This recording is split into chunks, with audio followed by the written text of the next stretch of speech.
अस्सलाम वालेकुम dear student, कैसे हैं आप? ठीक ठाक हैं? सब खैरियत से होंगे। जैसा कि आपको मालूम है कि आज हमारा ऑनलाइन लेक्चर है और उसकी ये फर्स्ट क्लास है इस वक्त। और आज हम डिस्कस करेंगे इस क्लास में the IMC planning process, the integrated marketing communication का प्लानिंग प्रोसेस क्या होता है।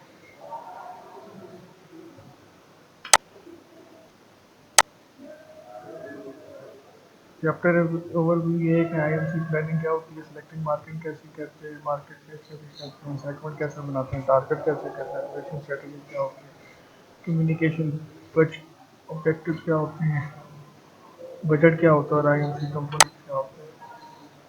Communication objective: develop awareness, change belief and attitude, encourage loyalty, build customer traffic, enhance image, increase market share, reinforce purchase decisions। इसमें सबसे पहले communication के objective, जब भी कोई प्लान हम प्लान बनाते हैं तो उसके ऑब्जेक्टिव सेट करते हैं कि हमने कौन कौन से ऑब्जेक्टिव अचीव करने हैं। इस प्लान बनाने के बाद सबसे पहले ये है कि हमने कस्टमर के अंदर अवेयरनेस डेवलप करनी है, उनकी एटीट्यूड्स को, उनके जो ज़िंदगी के तरीक़ाकार हैं कुछ प्रोडक्ट्स की तरफ, वो हमें चेंज करना है। उनकी हमने लॉयल्टी को इंकरेज करना है, हमने कस्टमर की ट्रैफिक बढ़ानी है, ब्रांड का इमेज इंक्रीज करना है, मार्केट शेयर सेल्स बढ़ानी है, रीइंफोर्स किया। वो हमने लास्ट क्लास में भी एक कंसेप्ट पढ़ा था, बिहेवियर, जैसे purchasing behaviour buying, customer buying process हमने पढ़ा था। उसके अंदर एक ये पॉइंट भी हमने पढ़ा था कि हमने परचेज डिसीजन कैसे लेना है। तो हमने वो प्रोडक्ट की कम्युनिकेशन ऐसे ही करनी है कि जो कस्टमर है वो हमारे प्रोडक्ट को एक दफ़ा परचेज ज़रूर करें। The IMC planning process for customer. अब इसमें IMC प्लानिंग प्रोसेस जो कस्टमर होता है उसमें हम करंट कस्टमर्स को देखते हैं, फॉरवर्ड कस्टमर्स को देखते हैं, पोटेंशियल न्यू कस्टमर्स को देखते हैं, कंपेटिटर्स कस्टमर्स को देखते हैं। सेगमेंटेशन वेरिएबल होती है। अगर आपको मैं इस स्लाइड के नीचे आपके लिए डिटेल लिखी हुई है, जब आप इन स्लाइड्स को ओपन करेंगे तो ये डिटेल आप पढ़ेंगे तो आपको आइडिया हो जाएगा कि ये इनकी क्या क्या मतलब। करंट कस्टमर से मुराद ये है कि करंट आपके कस्टमर हैं जो जिस दिन जो आपका करंट टाइम में आपके पास उसके कस्टमर हैं। फॉर्मर कस्टमर वो हैं जो आपको प्रोडक्ट को स्विच कर गए हैं।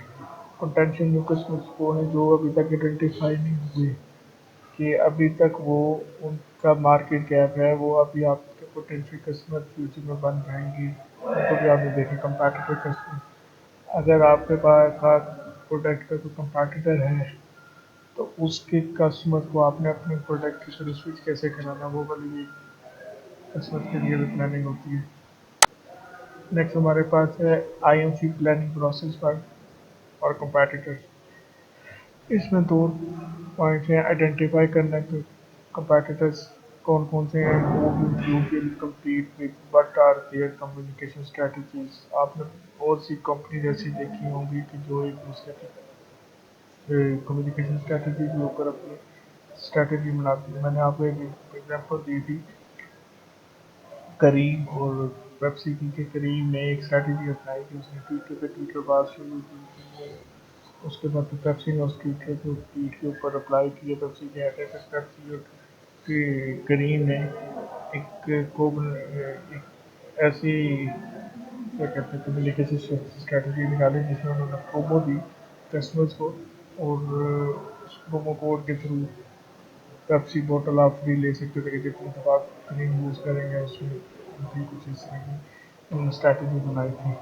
सोर्स ऑफ इन्फॉर्मेशन कहाँ से हो सकता है, कैंडिडेट आदर पीपल। और ये आप, और दूसरी चीज़ें ये हैं कि हम इस कैंडिडेटा से उठा सकते हैं, प्राइमरी रिसर्च से कर सकते हैं। प्राइमरी रिसर्च ये है कि हम करें रिसर्च कम करने वाली कंपनी को हायर कर और उनको कहें कि आप हमारी मार्केट की रिसर्च करें। तो ये है।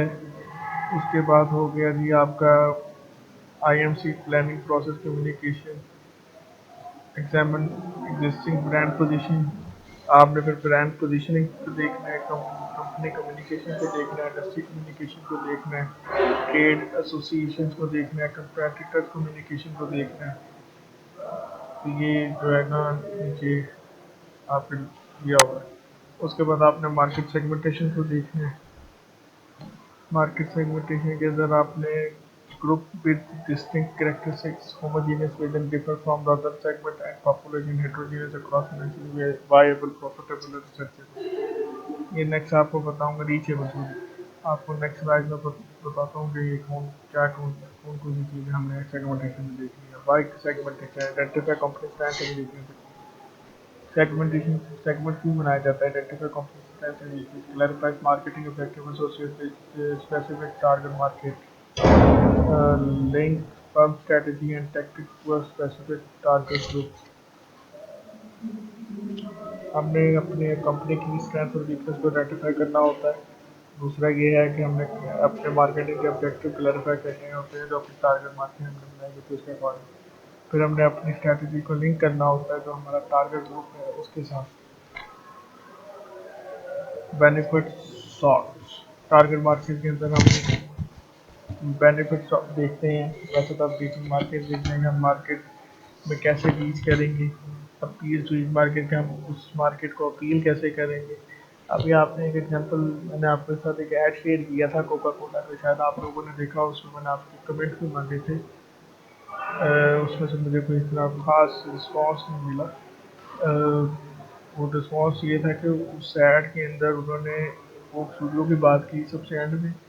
आपको सॉन्ग से पता लगता है कि सॉन्ग कहीं ये म्यूज़िक की बात हो रही है, पर अगर आप उस ऐड की एग्जीक्यूशन देखते हैं, उसकी जो सिनेमेटोग्राफी देखते हैं, उसमें ये बताया गया है कि हम हमारा product from raw material to consumer किस तरह बन के जाता है और किस रिदम से बन के जाता है कि हमारे ब्रांड के अंदर नीड्स नॉट बीइंग मेट, कि अगर जिनकी नीड्स नहीं अभी तक पूरी हुई या कुछ मार्केट ऐसे होते हैं जिनकी नीड्स अभी तक कंप्लीट नहीं हुई। कस्टमर ऐसे होते हैं जो कहते हैं कि जी हमारी जो सेटिस्फेक्शन लेवल है वो कंप्लीट नहीं होता, तो आपने उनको देखना है। अब कुछ इसकी मिसाल इसी तरह है कि एक ऐसी जगह है सिंध का कोई इलाका है बैकवर्ड, वहाँ पर कैपेसिटी है नीड फुलफिल करने की, पर कंपनीज की पहुंच वहाँ तक नहीं जाती, तो आपने इसमें ये गैप आइडेंटिफाई करना है। डेमोग्राफिक के लिए साइकोग्राफिक प्रोफाइल होती है इस मार्केट की। डेमोग्राफिक का तो पता है कि आपको पता है कि एक डेमोग्राफिक है कि आपने किस एरिया के अंदर आप जहाँ रहे हैं उसके उधर के लोगों का रहन सहन क्या है, कल्चर क्या है, ए टू जी चीज़ें। फिर आगे साइकोग्राफिक है उनकी उनके वो किस तरह वो अपनी चीज़ों को ऑब्जर्व करते हैं, किस तरह वो चीज़ों को परसीव करते हैं, ये हमने इसमें कंप्लीट करना होता है, देखना होता है। Defined by the market need and it does not the company. हमने सिर्फ मार्केट नीड और इंटरेस्ट की बात करनी होती है, वो कंपनी की नहीं। अपॉर्चुनिटीज़ में हम बात करते हैं जो अपॉर्चुनिटीज़ वो है जो इग्नोर कस्टमर्स, जिन कंपनीज ने अपने कस्टमर्स को इग्नोर किया, हम वो हमारे पोटेंशियल कस्टमर हैं, हम उनको अपने कस्टमर बना सकते हैं। Benefit not articulated clearly. अब कुछ प्रोडक्ट्स ऐसे होते हैं जो अपने ब्रांड का इमेज सही तरह प्रेजेंट नहीं कर पाते, जो ब्रांड के अंदर जो चीज़ें बताई गई हैं वो थोड़ा सही तरह डिफाइन नहीं कर पाते कस्टमर को, तो वो भी हमारे लिए अपॉर्चुनिटी बनाता है। फिर मार्केटिंग अप्रोच है कि अब एक कस्टमर है, अगर एक कंपनी है तो उसने ये देखना है कि हमारी मार्केटिंग की अप्रोच क्या है, हमारे कंपेटिटर की अप्रोच क्या है, हमारा अगर कंपेटिटर ज़्यादा काम कर रहा है तो हमने कैसे काम करना है।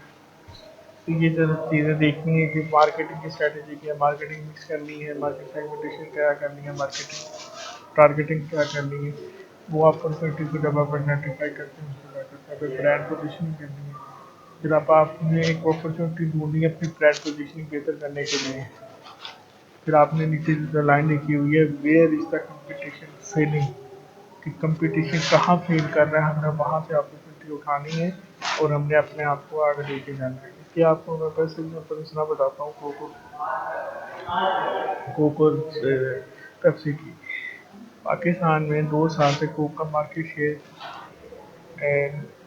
डिक्लाइनिंग की तरफ जा रहा है।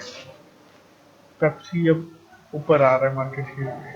अगर आप सेल्स की बात करें इन बुक्स के अंदर वो कभी भी नंबर 1 पे जा रहा है। तो इन बुक्स का मतलब ये है कि वो टैक्सेशन के मामला जो भी चीज़ें हैं उसकी उस वजह से कोको के इन चीज़ों पे कॉम्प्रोमाइज़ नहीं करता। और पेप्सी में अभी जो सेट सिस्टम है, लाइसेंसिंग हुई हुई है लोकल एंड वाला, तो वो इन बुक्स पेप्सी दूसरे नंबर पे और कोक पहले नंबर पे। अब बात ये है, अगर आप मार्केट एनालिसिस करते हैं और आप ब्रांड पोजीशनिंग की बात करते हैं, आप रहीम खान को देखें, रहीम खान कोक का हब है क्योंकि मैन्युफैक्चरिंग प्लांट है। फिर भी आपको यहाँ पे पेप्सी की एग्जिस्टेंस नज़र आती है, पेप्सी की ब्रांडिंग नज़र आती है। तो ये बहुत इफेक्ट करती है कस्टमर की माइंड को, और यही अपॉर्चुनिटी को कॉम्पिटिटर उठाते हैं और अपना फ़ायदा उठाते हैं। सेगमेंटिंग कंज्यूमर मार्केट, सेगमेंटिंग जो कंज्यूमर मार्केट की होती है वो डेमोग्राफिक की होती है, साइकोग्राफिक होती है, जनरेशन होती है, जियोग्राफिक होती है, जियो डेमोग्राफिक होती है, बेनिफिट्स के ऊपर होती है, यूजेस के ऊपर होती है। ये आगे आपको बताएंगे। अब अगर डेमोग्राफी के अंदर आप जेंडर की बेस पे कर रहे हैं, ठीक है, आप एज की बेस पे कर रहे हैं, आप उनकी एक एक्टिविटी, आप उनकी साइकोग्राफिक फ्रेगमेंटेशन कर रहे हैं कि उनके इंटरेस्ट क्या हैं, उनकी एक्टिविटीज़ क्या हैं, उनके ओपिनियंस क्या हैं, ए आई ओ जो हम यूज करते हैं। तो ये उसके बाद हम साइकोग्राफी को लाइफस्टाइल की बात करते हैं। अब लाइफस्टाइल पर्सनैलिटी ट्रेट से होता है। इनोवेटर्स का मतलब है कि सक्सेसफुल हैं, सोफिस्टिकेटेड हैं, अपस्केल प्रोडक्ट्स हैं। थिंकर्स के लिए एजुकेटेड है, कंजर्वेटिव है, practical value achievers, goal oriented है, कंजर्वेटिव है, कैरियर फैमिली। ये आपने पहले भी ये वाल सेकंड का जो कंसेप्ट पढ़ा होगा। बिलीवर्स हैं, फिर स्ट्राइवर्स हैं, फिर मेकर्स हैं, फिर सर्वाइवर्स हैं। इन स्लाइड्स के नीचे सारी डिटेल दी हुई है, आपको टेंशन लेने की ज़रूरत नहीं है। अगर आपको ना समझ आए तो स्लाइड ओपन करके ये जैसे ये देखें, ये जो स्लाइड है नीचे दी हुई है, ठीक है। उसके बाद साइकोग्राफी को टेक्नोलॉजी आ जाता है। इसके अंदर न्यू एंथोसियस्ट के नए लोग जो कटिंग एज और ईगर के अंदर हो, और हाई इनकम्स वाले हों, एजुकेशन वाले हों, होपफुल हों, फेथफुल हों, ओल्डिनर हों, इंडिपेंडेंट हों, सर्फर्स हों, ये जो ambivalent about new technologies, cynical about business, higher income, not value new technology, not interested in new technologies, faithful, hopeful, ये वाली जो चीज़ें हैं आपने देखनी नहीं है। इसके बाद हम सेगमेंटेशन की जनरेशन के टाइप से करते हैं सेगमेंटेशन। अब हम किस जनरेशन के हैं, मैं अपनी बात करूँ तो मैं 90s का हूँ, 90s के जनरेशन। आप भी आधे 90s के हैं और आधे 20 जनरेशन के हैं, ठीक है। कुछ आपकी क्लास में लोग होंगे जो 90s जनरेशन से होंगे, कुछ क्या होंगे जो मेजोरिटी होगी वो 20s की होगी। तो हम फिर कुछ 50s की जनरेशन से होते हैं, कुछ 70s की जनरेशन से, तो उसके अकॉर्डिंगली उनके करेक्टरिस्टिक्स हम देख लेते हैं कि जनरेशन अगर सेगमेंट है जी जनरेशन बाय 1978 और 1992 का अगर हमने एक ईयर बर्थ लिखा है, वो उनके करेक्टरिस्टिक हो गए कि college, television, cloth, autos etcetera. फिर 95 से 97 तक का फोकस फैमिली जनरेशन है। फिर यंग बूमर्स हैं 1954 1964 तक, फोकस फैमिली और होम एकेडमिक। ये डिफरेंट सेगमेंट को हमने उठाया, उनके ऊपर हमने प्रैक्टिसेस की बात की है। सीनियर के अंदर हेल्थ केयर की बातें आती हैं। फिर हम कर देते हैं जी जियो डेमोग्राफिक। इसके अंदर डेमोग्राफिक, सेंसस डाटा और जियोग्राफिक और इंफॉर्मेशन, साइकोग्राफिक इंफॉर्मेशन सब इकट्ठी हो जाती है। ठीक है, इसके अंदर आपको पोटेंशियल एक प्रिज्म के थ्रू जो है ना आपको डाटा मिलता है, और आप इसके अंदर लेबर तकरीबन आप अपने डेमोग्राफिक्स और जियो जियोग्राफिकली भी आप इसको ऐड करके अपनी सेगमेंटेशन बनाते हैं। अब बी टू बी सेगमेंटेशन, अब आपको जैसे पता है कि बी टू बी का मतलब है कि बिजनेस टू बिजनेस सेगमेंटेशन। अब बिजनेस टू बिजनेस सेगमेंटेशन की बड़ी जरूरी है। इंडस्ट्री किसको चाहिए, साइज ऑफ बिजनेस कितना है, जियोग्राफिकेशन की, प्रोडक्ट यूज कितनी है, कस्टमर वैल्यू कितनी है। प्रोडक्ट यूजेज का मतलब ये है कि वो उधर जिस जगह पे वो इंडस्ट्री जा रही है उधर प्रोडक्ट यूजेज कितना है, कस्टमर वैल्यू कितनी है, ये चीज़ें सारी मैटर करती हैं। फिर उसके बाद परसेप्शन, प्रोडक्ट पोजीशनिंग की हम बात करते हैं तो परसेप्शन की बात आती है कि अगर आपका प्रोडक्ट अच्छी जगह पर पोजीशन कर रहा है तो वो आपको माइंड, आपके कस्टमर्स के माइंड में हमेशा रहेगा, in mind of consumers relative to competition created by the factors such as product quality, prices, distribution, image, marketing, communication. अब हम इधर बात करते हैं कैफे जावर की। कैफे जावर ने अपनी क्वालिटी के ऊपर अपनी प्रोडक्ट पोजीशनिंग की हुई है, ठीक है। अब हम बात करते हैं किसी जलंधर की। जलंधर ने अपनी क्वालिटी और प्राइसेस के ऊपर किया हुआ है। डिस्ट्रीब्यूशन की कोका कोला ने अपना प्रोडक्ट पोजीशनिंग डिस्ट्रीब्यूशन पे किया हुआ है। इमेज, कोका कोला ने अपना प्रोडक्ट पोजीशनिंग इमेज की बेस पे किया हुआ है। पेप्सी मार्केटिंग कम्युनिकेशन की बेस पे किया हुआ है। ये दो एग्जांपल्स हैं। ये आप BTB advertisement post positioned by the product attributes the brightness of the Sony projected, ठीक हो गया। An advertisement by Stetson Stetson faction position by culture symbol. Integrated marketing communication management के अंदर आप IMC बजटिंग करते हैं कॉर्पोरेट लेवल पे।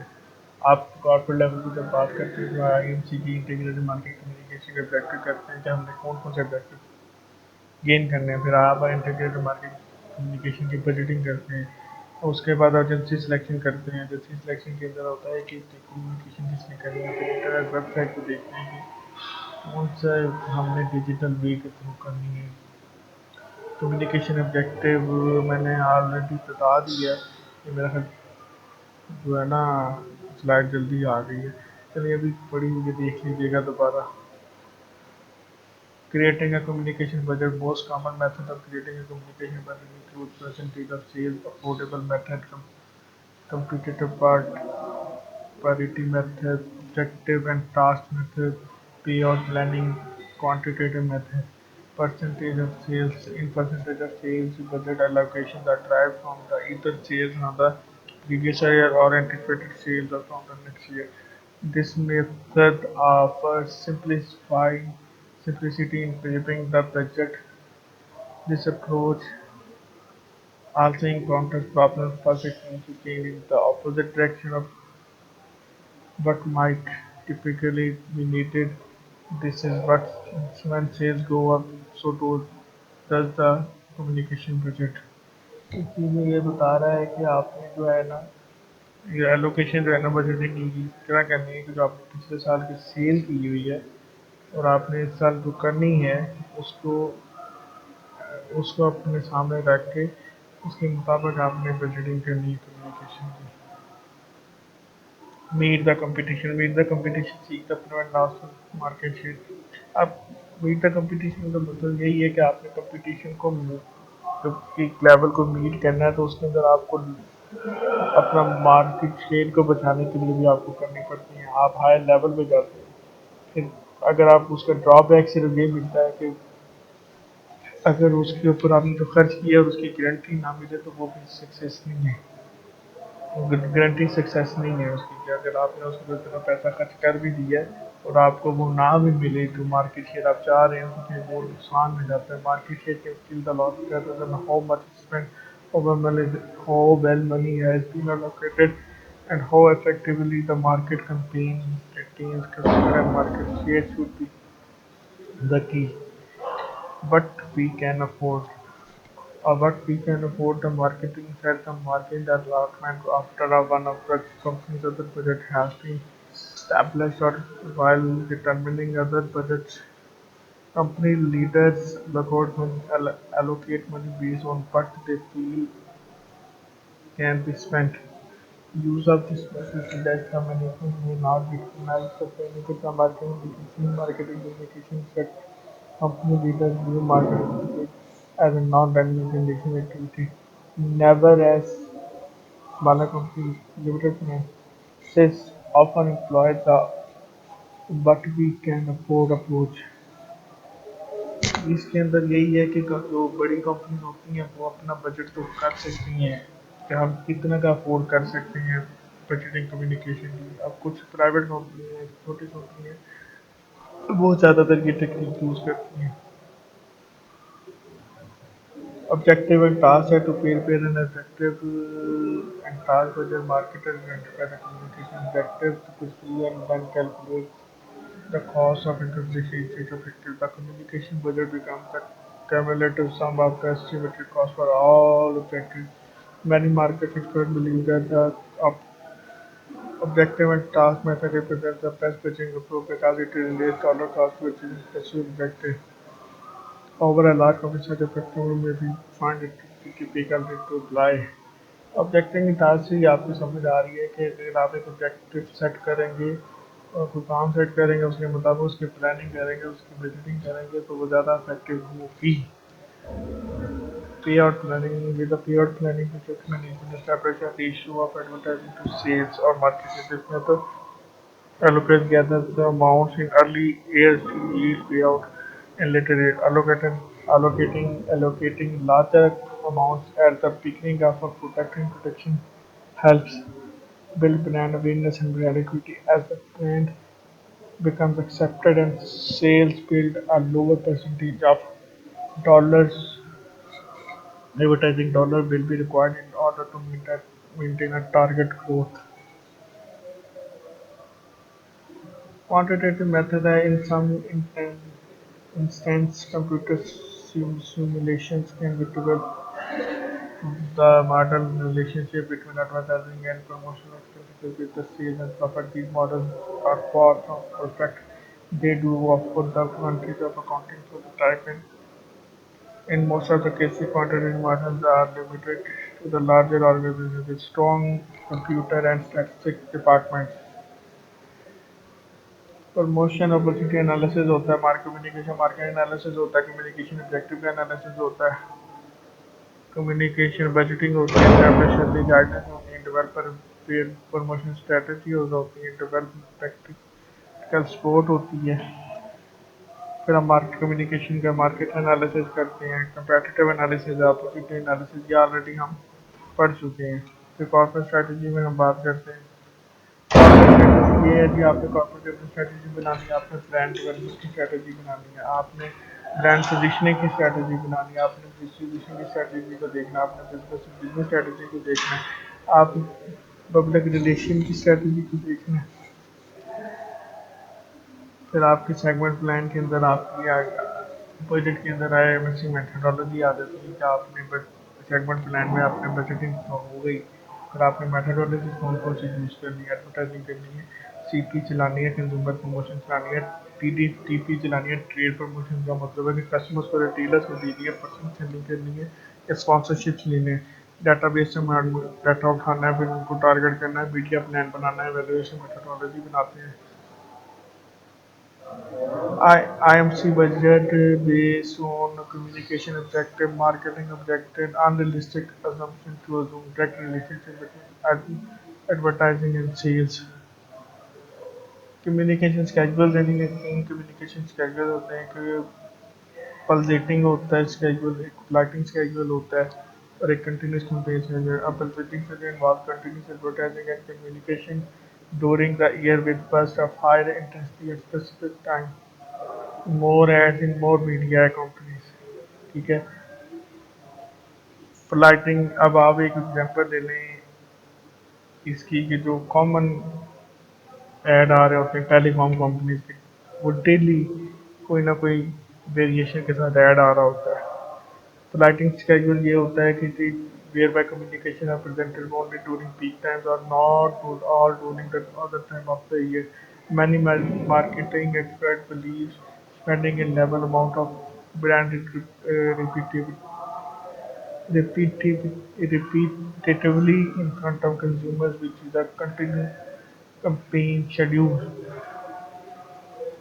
अब फ्लाइटिंग शेड्यूल ये है कि जी मैंने आपको 2-3 दफ़ा पहले भी एग्जांपल दी, ओए होए जो चिप्स था उन्होंने पीएसएल के दौरान अपनी एडवर्टाइजिंग शेड्यूल की हुई थी कि जितनी दफ़ा नज़र आएगा उतनी दफ़ा ही हमारा एक प्रॉपर एक कीवर्ड के टाइम पर अपने आप को लेके गए थे। तो इसी की तरह जो है एक कंटिन्यूस ये है कि आपने अपनी कंटिन्यूस के अंदर आपने ये है कि आपने डेली अपनी ऐड चलानी है और आपने अपने कस्टमर्स के जो हैं उनकी नीड्स को रिकग्नाइज करके उनको फिलफिल करना है अपनी ऐड के through. Which is a consumer purchase durable goods such as dishwashers and refrigerators as need basis। इसके अंदर हम ये भी कर सकते हैं कि इसको many marketed experts believe spending in level amount keeps the brand repeatedly in front of consumer, which is a continuous campaign schedule. Consumer purchase goods such as dishwasher and refrigerator are on as need basis। I mean IMC का planning process आ गया जी। IMC component है, traditional advertising है, trade promotion है, ये मैंने आपको already पढ़ा चुका हूँ। ठीक है, ये ट्रेडिशनल एडवर्टाइजिंग होती है, ट्रेड प्रमोशन होती है, कंज्यूमर प्रमोशन होती है, मीडिया स्पेंडिंग होती है, अल्टरनेटिव मॉडल होते हैं और business to business media spending होती है। इसके अंदर एक चीज़ जो मॉडल मैंने बुक में भी पढ़ा था वो इधर है इस वाली स्लाइड में। वहाँ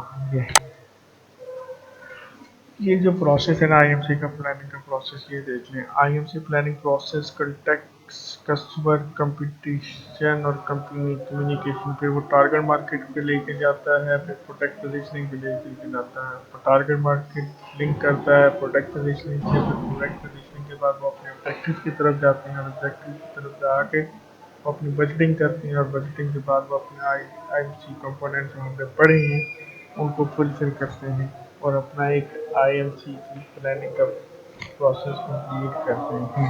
ये वाली स्लाइड में मैं उस स्लाइड में ऐड कर दूंगा। तो ये छोटी छोटी चीज़ें हैं, इतनी ज़्यादा मुश्किल नहीं है। जो कोई मसला मसाइल हो तो टीम में जाने की जरूरत नहीं है, सिर्फ कंसेप्ट देखने हैं। मैंने आपको भी ये केस स्टडी भी दी है, वो आपने केस स्टडी भी करनी है और फ्राइडे उसकी ड्यू डेट है, वो चीज़ें भी देख लीजिएगा। अगर कोई मसला मसाइल है तो मुझे बता दीजिएगा, हम उसको क्लास में डिस्कस कर देंगे, कोई मसला नहीं। आप सबका बहुत बहुत शुक्रिया। आज का लेक्चर यहीं ख़त्म करते हैं। अपना अपना ख्याल रखिएगा, अपने घर वालों का ख्याल रखिएगा। अल्लाह हाफिज़।